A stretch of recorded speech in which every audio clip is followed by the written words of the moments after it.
नमस्कार, जिंदा डेमोक्रेसी पर आप देख रहे हैं हमारा खास कार्यक्रम कोरोना ग्राउंड रिपोर्ट। आज हमारे खास मेहमान होंगे झारखंड के संसदीय कार्य मंत्री, ग्रामीण विकास मंत्री, झारखंड के पूर्व विधानसभा अध्यक्ष, कांग्रेस के दिग्गज नेता आलमगीर आलम साहब। आलम साहब, बहुत बहुत स्वागत है आपका जिंदा डेमोक्रेसी में। हम आज शुक्रिया, बहुत बहुत शुक्रिया। हम आज बात करेंगे झारखंड के की वर्तमान स्थिति पर, जो कोरोना को लेकर वहां स्थितियां उत्पन्न है। आप वहां के पुराने नेता हैं और शुरुआत से जब से आपने राजनीति की है, कांग्रेस पार्टी की राजनीति की है, सरकार में भी रहे हैं, वरिष्ठ मंत्री हैं, कई बार मंत्री रहे हैं, विधानसभा अध्यक्ष भी रहे हैं, जमीनी नेता हैं, आप जमीन से चीजों को जानते हैं। आज पहला आपसे यही सवाल है कि झारखंड में कोरोना की स्थिति क्या है? क्या टेस्टिंग के लिए पूरे संसाधन हैं? अस्पताल पूरी क्षमता से काम कर पा रहे हैं? जनता को खाने को भोजन मिल रहा है? ये मूलभूत सवाल है मंत्री जी आपसे। सबसे पहले हम ये कहना चाहेंगे कि हमारे झारखंड प्रदेश में 22 तारीख को ही लॉकडाउन घोषणा हो चुका था। जब भारत सरकार 24 तारीख शाम को किए थे, हम लोग 22 तारीख को कर दिए थे और हम लोग उसी दिन निर्णय लिए थे। झारखंड सरकार, हमारे माननीय मुख्यमंत्री हेमंत सोरेन जी, सारे लोग ने मिलकर ये लिया गया था कि कोई भी लोग भूखा नहीं मरे, और उसी आशय को लेकर हमारी तरफ से लगातार ये प्रयास रहा। जो जितने भी लोग ग्रामीण क्षेत्र हो या शहरी क्षेत्र हो, उस शहरी क्षेत्र में और ग्रामीण क्षेत्र में लोगों को 2 महीना का अनाज स्पेशली दिया गया। और जिन लोगों का बस कार्डधारी नहीं था या अप्लाई किए थे, उन लोगों को भी दिया गया था और दिया जा रहा है, और आगे भी जो लोग छूटे हुए हैं उन लोग को भी दिया जा रहा है। दूसरा हम लोग ने काम किए हैं कि हमारे एक विभाग है JSLPS के तहत, जो ग्रामीण विकास ही उसको मॉनिटरिंग करते हैं। उस विभाग से झारखंड के सभी प्रखंड के सभी पंचायत में माननीय मुख्यमंत्री दीदी किचन के तहत लोगों को रोजाना 2 बार खाना खिलाने की व्यवस्था हम लोग ने किया। जहां तक रहा कि यहाँ की सेवाएं जो है, स्वास्थ्य सेवा कैसे चल रहा है, आपको हम बता रहे हैं कि ये महामारी अचानक तो नहीं बोला जा सकता है, लेकिन इम्प्लीमेंट्स जब शुरू हुआ है तब इक्विपमेंट्स की बहुत कमी रहा। इसका जांच सेंटर नहीं के बराबर था।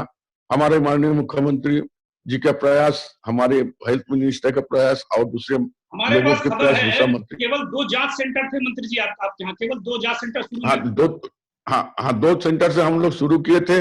अभी 4 सेंटर में हमारा 4 नहीं 4 सेंटर से हमारा जांच अभी चल रहा है, और हम लोग 4 इटकी में भी हम लोग खोलने जा रहे हैं बहुत जल्द। और हम लोग चाहते हैं कि और 3 और खोले, जो प्रमंडल वाइज खोले, जैसे आपका संतालपुर बेल्ट होता है, पलामू होता है, इस तरह का हम लोग 5 और 3 हम लोग खोलना चाह रहे हैं, और इटकी बहुत जल्दी यहाँ पर शुरुआत हो रहा है। लेकिन जो इक्विपमेंट्स की कमी है, PPE किट जो होता है, ड्रेस वगैरह, या टेस्टिंग किट जो होता है, ये हमारा पास अवेलेबल बहुत ही कम हो रहा है। रैपिड टेस्ट अभी तक हम लोग मांगे थे 5 लाख, आया है 4,800, यानी 5,000 से भी कम आया है।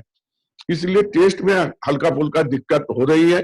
फिर भी हमारा स्वास्थ्य और हमारा यहाँ एक सरकार की ओर से और भारत सरकार की ओर से जो गाइडलाइन चला है, उसके तहत हम लोग आज तक इसको हम लोग नियंत्रण करने में सफल रहे हैं कि हम लोग सोशल डिस्टेंस को बहुत ज्यादा मेंटेन करके हम लोग चल रहे हैं, जिसके फलस्वरूप अगर देखा जाए, अभी तक हमारा यहाँ 45 पॉजिटिव मरीज देखा गया है, और 3,500 या 400 अभी तक टेस्ट हो चुका है।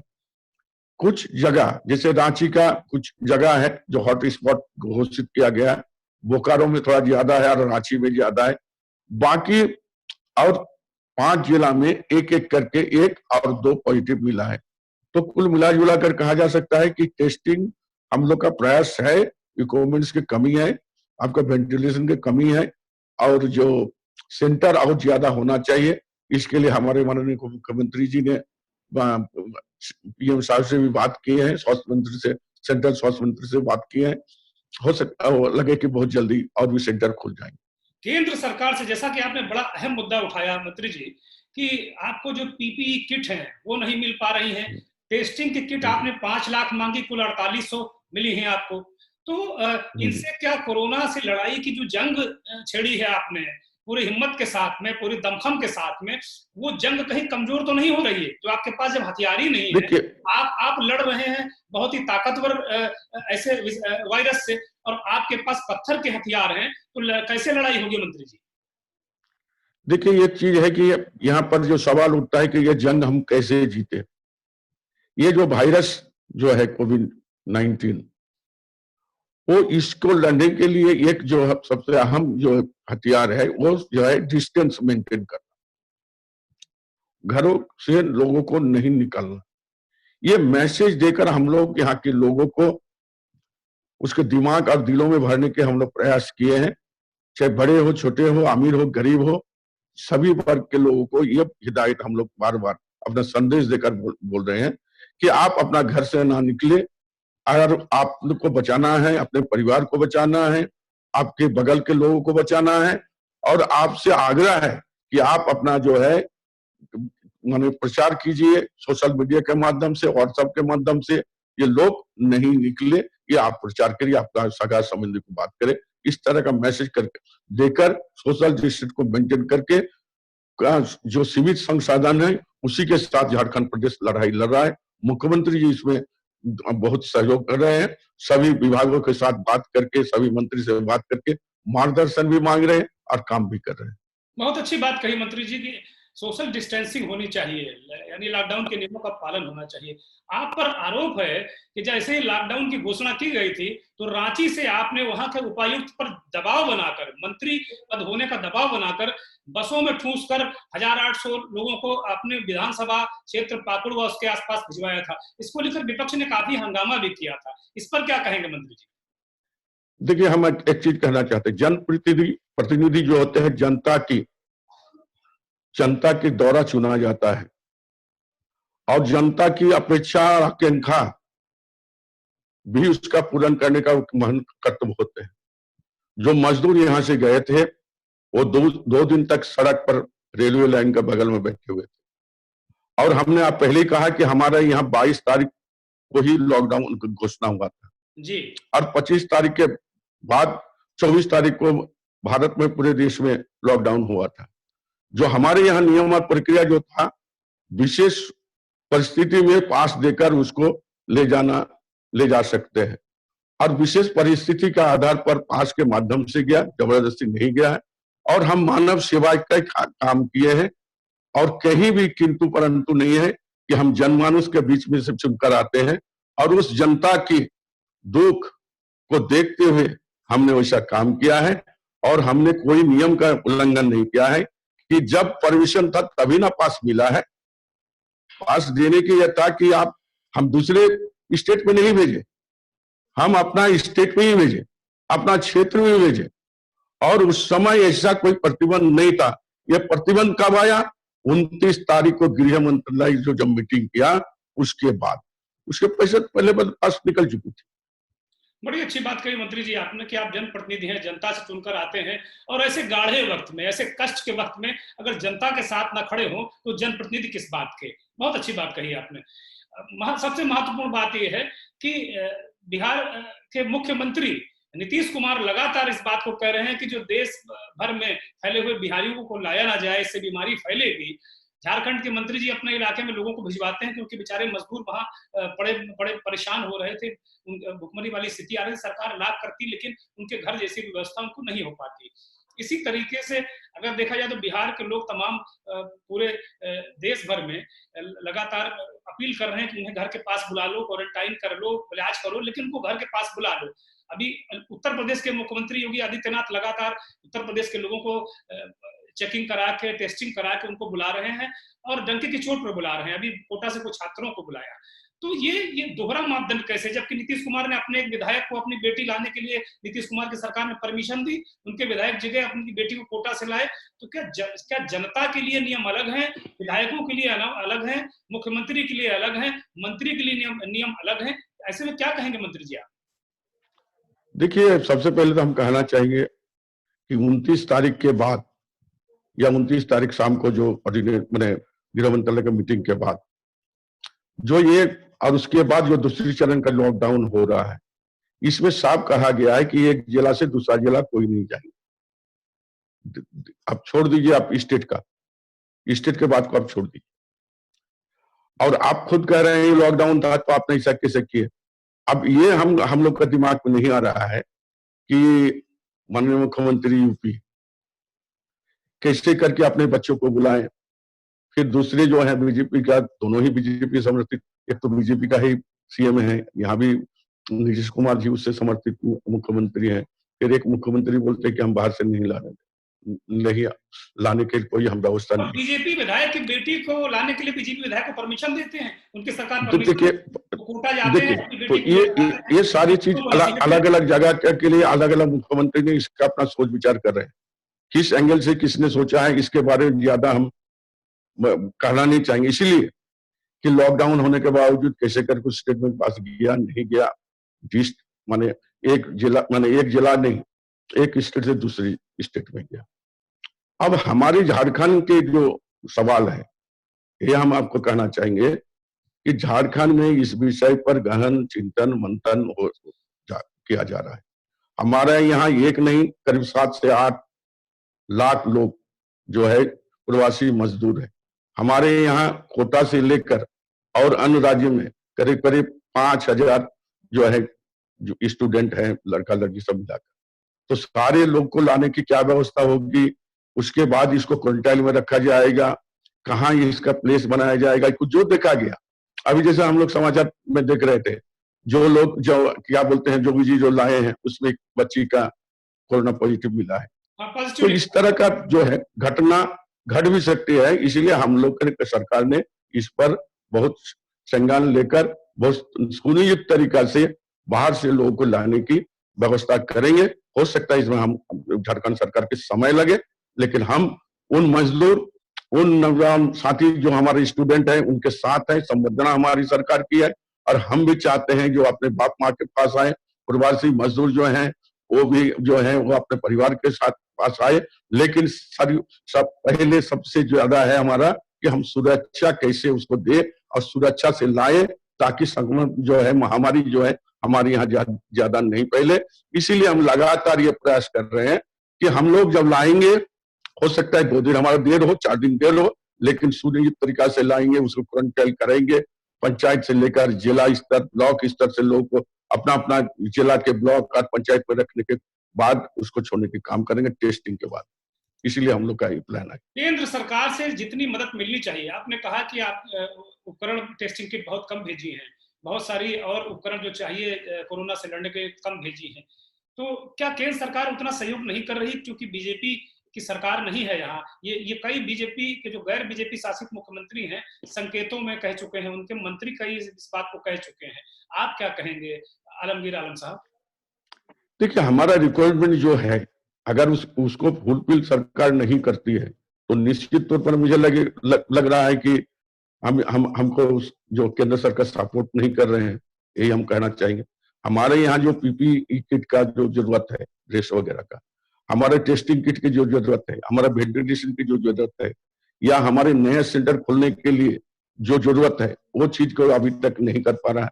तो कहीं ना कहीं मुझे लग रहा है कि केंद्र सरकार हमारे पर मेहरबान नहीं है, यही हम कह सकते।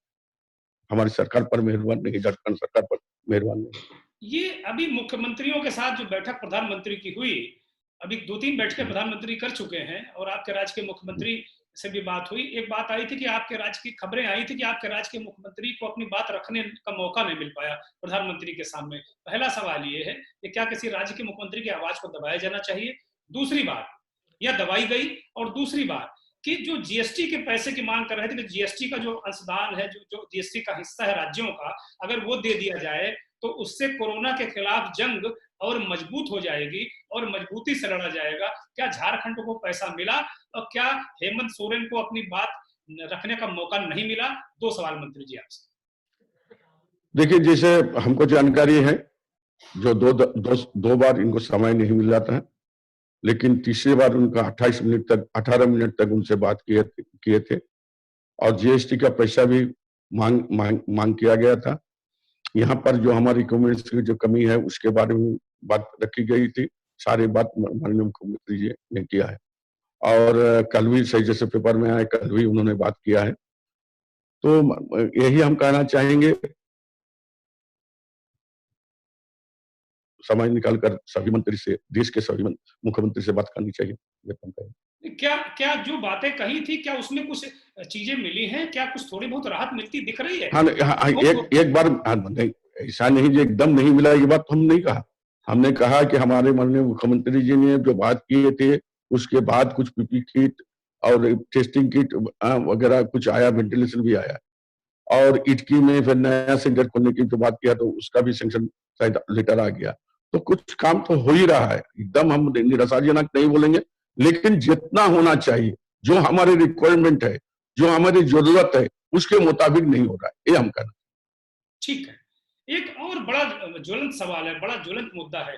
देश भर में तबलीगी जमात को लेकर बहुत सारी खबरें हैं, बहुत सारी बातें हैं, तरह तरह की बातें हैं, और बातें ऐसी हैं कि अब आप भी देख रहे होंगे, हम भी देख रहे हैं, मेन स्ट्रीम मीडिया से लेकर वेब मीडिया तक, मतलब हर तरफ तबलीगी जमात ही है। और अब तो राज्य सरकारें एक बाकायदे जो कोरोना ग्रसित हैं, संक्रमित लोग हैं, उसमें एक अलग कॉलम बनवाने लगी हैं कि ये तबलीगी जमात से ताल्लुक रखते हैं, ये तबलीगी जमातियों के रिश्तेदार हैं, ये उनसे संपर्क में आने वाले लोग, अलग तरीके से बनाए लगे हैं। और ये कहा जा रहा है कि जो कोरोना संक्रमितों की संख्या है, उसमें एक बड़ा हिस्सा तबलीगी जमात वालों का है या उनसे जुड़े लोगों का है। तो इस पर आप क्या कहेंगे? कोरोना वायरस जो है एक महामारी है, और जो लोग सोशल डिस्टेंस इसको मेंटेन नहीं करते हैं, वैसे लोग ज्यादा प्रभावित होते हैं। ये साफ हो चुका है कि जो संक्रमित रहते हैं और उसके अगल बगल में जो भी रहेंगे, वो जो है प्रभावित होंगे और उसको बीमारी हो सकता है। जो हमारे यहाँ तबलीगी जमात आई विदेशों से, ये बीमारी बाहर से ही आया है। ये बात समाचार पत्रों से लेकर आप लोग भी बार बार बोल रहे हैं कि तबलीगी जमात के लोगों से ज्यादा देखा जा रहा है। मैं इस बात को नकारते नहीं है, लेकिन सवाल ये पैदा होता है कि जब इन लोग आए थे तो पासपोर्ट लेकर आए थे, वीजा तो भारत सरकार ही देती है। तो जब ये महामारी हमारे यहां दस्तक दे रही थी, उस वक्त क्यों नहीं सरकार इस पर कार्रवाई किया? उसी वक्त एक पाबंदी लगा देता, जो यहाँ की लोकल जो तबलीगी जमात अटेंड करने जा रहे हैं, वैसे लोग को नहीं जाना चाहिए। उसी तरह अगर उसको उसी समय रोक दिया जाता है, तो मुझे लगता है कि ये जो न्यूज बार बार आप लोग चला रहे हैं, ये न्यूज चलाने की जरूरत नहीं पड़ता है। आपके पास, आपकी सरकार के पास, आपके खुफिया विभाग के पास आपके द्वारा वीजा दिया जाता है, तो क्यों नहीं समय रहते हुए उसको रोक दिया गया? ये किसकी जिम्मेदारी है? ये भी सोचने वाली बात। और हमने कहा ये तबलीगी जमात हो या कोई भी जमात हो, जो प्रभावित रहते हैं उससे भी लोग प्रभावित होते हैं। लेकिन सवाल ये, प्रश्न ये उठता है कि इसको पहले जब भारत में पहली 30 जनवरी को जब दस्तक दिया था, उसी समय उसी दिन कितने लोग बाहर से आए हैं, कहां पर है, कहां इसका एड्रेस है, उसको अगर छानबीन करके तुरंत उस पर कार्रवाई होती तो निश्चित तौर पर ये जो बात उठ रही नहीं उठता। मंत्री जी, सीधा सवाल कि क्या आप तबलीगी जमात को कोरोना वायरस फैलाने में गुनाहगार मानते हैं? सीधा सवाल। मैंने साफ शब्दों में आपको कहा कि किसी आदमी को बदनाम करने के पहले, किसी समाज को बदनाम करने के पहले सरकार को यह बात संज्ञान में लेनी चाहिए थी, और सरकार ने नहीं किया। जब 30 जनवरी का पहले पॉजिटिव मरीज आया था, उस दिन जब उसको पता चला कि ये कोरोना वायरस जो है पूरे दुनिया में दस्तक दे रहा है और हमारा देश भी संकट में हो सकता है, और क्यों नहीं हम ऐसे लोग जो बाहर से आए उसको तत्काल एक जगह रखे और उसका देश वापस करे या कोई व्यवस्था करे। इसी आपके जवाब का सवाल इसी में निहित है। आपके मंत्रिमंडल के साथी सुहेल अंसारी के बेटे भी तबलीगी जमात में शामिल हुए थे और उन्होंने जानकारी छिपाई थी कि एक मंत्री है, जिम्मेदार साथी हैं आपके, कम से कम उनको तो नहीं छुपाना चाहिए कि वो अपने बेटे के तबलीगी जमात में शामिल। देखिए, वो जहां तक मुझे जानकारी है, वो कोई तबलीग जमात में नहीं गया था, और उन्होंने खुद कहा ये जांच होनी चाहिए कि हम तबलीगी जमात में कब गए थे और कहां गए थे। ये मेरा मोबाइल और ये मेरा जो हम घर में थे, अपना बिजनेस जो करते हैं उसी में थे, गांव में थे, इसका जांच कर लीजिए। उन्होंने चिट्ठी लेकर सरकार को दिया है कि हमारा जांच करा दे। मजदूरों की बड़ी खराब दिशा है, मजदूरों को खाने पीने का संकट है। झारखंड एक आदिवासी इलाका है, आदिवासी इलाके में जो आदिवासी रहते हैं, जनजातीय लोग रहते हैं, उनके खाने पीने का की क्या व्यवस्था है? क्या उनको पर्याप्त खाना पीना मिल पा रहा है या केंद्र सरकार से और मदद की जरूरत है आपको? देखिए, पहले हम कहना चाहेंगे, पहला ही हम जवाब दिए थे इसका, कि हमारे यहाँ हर एक कार्डधारी को 2 महीना का अनाज दिया गया था। फिर उसी के 2 दिन बाद जो लोग एप्लीकेंट थे नए कार्ड के लिए, वो करीब करीब 8 लाख वैसे लोगों को दिया गया। फिर तीसरा दिन जो लोग उससे भी बाहर है, जो अप्लाई नहीं कर पाता, उसको दिया गया। और हर एक पंचायत में मुख्यमंत्री दीदी किचन के तहत हर एक पंचायत में 1 से 2 सेंटर खोलकर दिन का और रात का खाना दिया जाता है। अब पर्याप्त मात्रा में आपका अनाज दिया जा रहा है। इसीलिए मेरे यहाँ जो सरकार, हमारे जो मुख्यमंत्री जो लगातार प्रयास कर रहे हैं हेमंत जी, उससे यहाँ के लोगों को खाने पीने की माने कोई समस्या, ग्रामीण क्षेत्र हो, आदिवासी क्षेत्र हो, चाहे और दूसरा वर्ग के क्षेत्र हो, कहीं तकलीफ नहीं है। आखिरी सवाल मंत्री जी, जो कम्युनिटी किचन की बात करते हैं, आपकी दाल भात योजना चल रही है, वहाँ गरीबों को खाना पहुंचाने के लिए, सब सारी चीजें करने के लिए झारखंड में दाल भात ये जो किचन है वो चल रहा है। अभी हमने पिछले दिनों बोकारो के ग्रामीण इलाके का एक रियलिटी चेक कराया था। कोरोना महामारी के दौरान आप लोगों ने वो खाना फ्री कर रखा है। हमारे संवाददाता जब उस वहां पर गए, हम आपको वो फुटेज भी भिजवाएंगे, वो रियलिटी चेक भी हम भिजवाएंगे। तो वहां पता चला कि जो रजिस्टर है उसमें जो कम्युनिटी किचन की संचालिका है, उसी का व्यक्ति खुद ही अंगूठे लगा रहा है, लोग खाना खाने नहीं आए थे। जब उनसे पूछा गया कि क्या आज खाना खाने लोग नहीं आए, तो उन्होंने कहा 350 लोग आते हैं, लेकिन आज इत्तेफाक से कोई नहीं आया। इस तरीके की पूरे राज्य से खबरें आ रही, क्या इस मसले को आप देखेंगे और क्या इसकी कोई जांच की व्यवस्था है आपकी सरकार में? देखिए, हम लोग तो मॉनिटरिंग करा रहे हैं और अभी लॉकडाउन है, हम लोग ज्यादा जा नहीं पाते हैं। हम लोग अपने एक ही जगह। गीता कोड़ा ने भी कम राशन बांटने की भी शिकायत की है उन्होंने मुख्यमंत्री। ये कहीं कहीं पर शिकायत आई है। जो बात आप कह रहे हैं उसको हम नकारेंगे नहीं। जो कहीं पर हेड 5 किलो करके अनाज देना है, तो वहाँ 4.25 किलो दे रहा है या 4.5 किलो दे रहा है। और हमारे यहाँ कम से कम 73 डीलर को हम लोग सस्पेंड किए। कल भी हमारे जो मंत्री हैं, हमारे आदरणीय रामेश्वर उरांव जी, वो भी कल 1-2 आदमी को, डीलर को सस्पेंड करने की काम किया।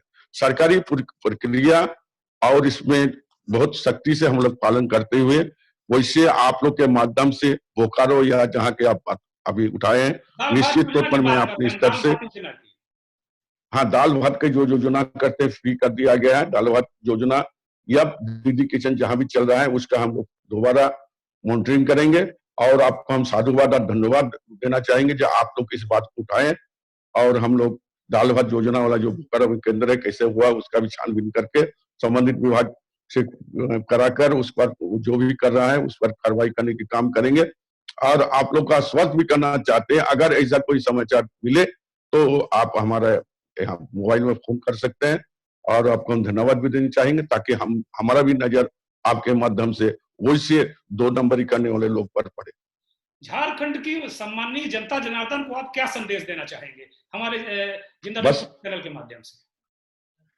हम यही देना चाहेंगे कि आज देश नहीं, पूरे देश प्रदेश कठिन समय से गुजर रहा है।